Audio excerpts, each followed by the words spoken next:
কাৰ্বি পাহাৰৰ বাহনী আদৰ্শ গাঁৱৰ সোণালী জয়ন্তী বৰ্ষৰ বৰ্ণাঢ্য কাৰ্যসূচী।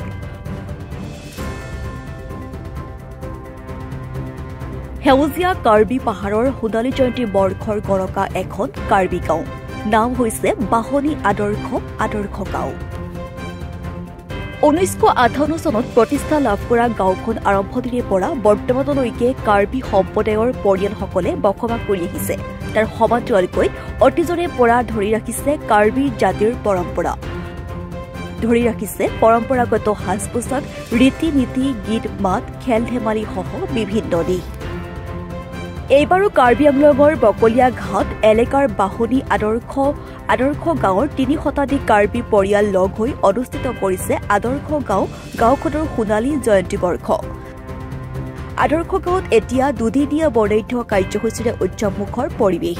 ইতিমধ্যে এই কাৰ্যসূচী সফল কৰি তুলিবলৈ ৰাজু টেৰাঙৰ সভাপতি আৰু বিজয় হানছেক সম্পাদক হিচাপে লৈ গঠিত সোণালী জয়ন্তী বৰ্ষ উদযাপনৰ শক্তিশালী আদৰণি সমিতিখনে সুদীৰ্ঘ দিনৰে পৰা বাহনী আদৰ্শ গাঁৱৰ খেলপথাৰত ব্যাপক প্ৰস্তুতিৰে সজাই পৰাই তোলা পৰিলক্ষিত হোৱাৰ লগতে 4টাকৈ আকৰ্ষণীয় চেলফি জ'ন গঢ়ি তোলে।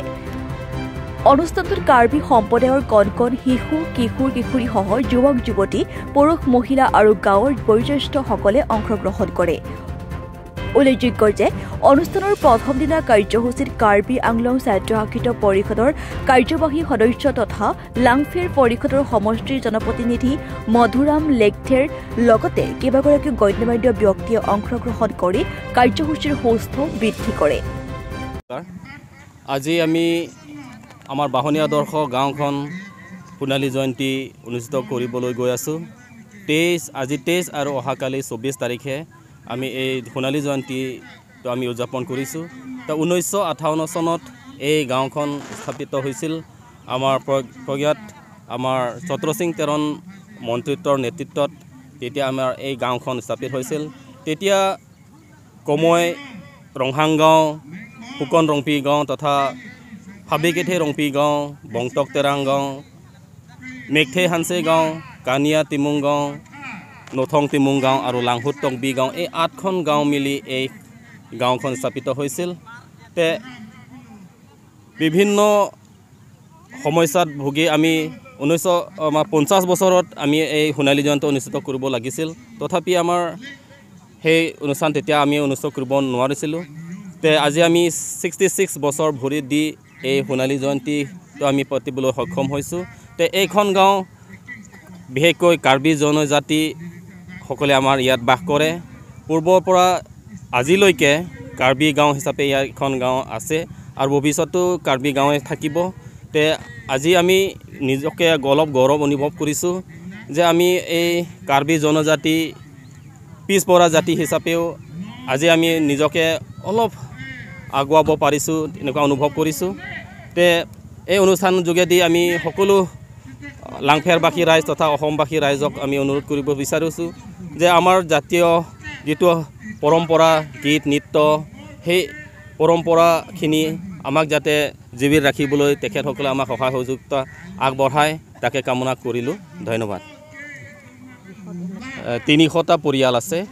এই 300টা পৰিয়ালৰ ভিতৰত বিশেষকৈ শিক্ষা দীক্ষাৰ ক্ষেত্ৰত অলপ আগবাঢ়িছে। বিশেষকৈ PHC পাছ কৰা বা ডক্টৰ স্পেচিয়েলিষ্ট হোৱা, ইঞ্জিনিয়াৰ, তেনেকুৱা বিভিন্ন ক্ষেত্ৰত অফিচাৰ হোৱা, প্ৰফেচাৰ হোৱা বহুত ক্ষেত্ৰত আগবাঢ়িছে। সেইকাৰণে আমি নিজকে অলপ গৌৰৱ অনুভৱ কৰিছোঁ। কাৰ্বি আংলং জিলাৰ ডকমকৰ পৰা নেত্ৰকমল শৰ্মাৰ প্ৰতিবেদন। মহানগৰীত উৎকৃষ্ট হোটেল দ্য ভিলা, আদৰ্শপুৰ, বাৰ্লিন নম্বৰ 1। কাহিলীপাৰা সৰ্বশিক্ষা অভিযানৰ কাৰ্যালয়ৰ কাষতে হোটেল দ্য ভিলাত আছে উৎকৃষ্ট মানৰ সা সুবিধা, য'ত আছে আটকধুনীয়া কোঠা, লগতে পাব লাক্সাৰী সুইট আৰু ডিলাক্স ৰুম। তদুপৰি ৰেষ্টুৰেণ্টত পাব আপোনাৰ মন পচন্দৰ সুস্বাদু খাদ্য আৰু পাব বাৰ আৰু সুইমিং পুল। দ্য ভিলাত পাব আপুনি নৈসংগিক পৰিৱেশ আৰু সুস্বাদু খাদ্যৰ সম্ভাৰ।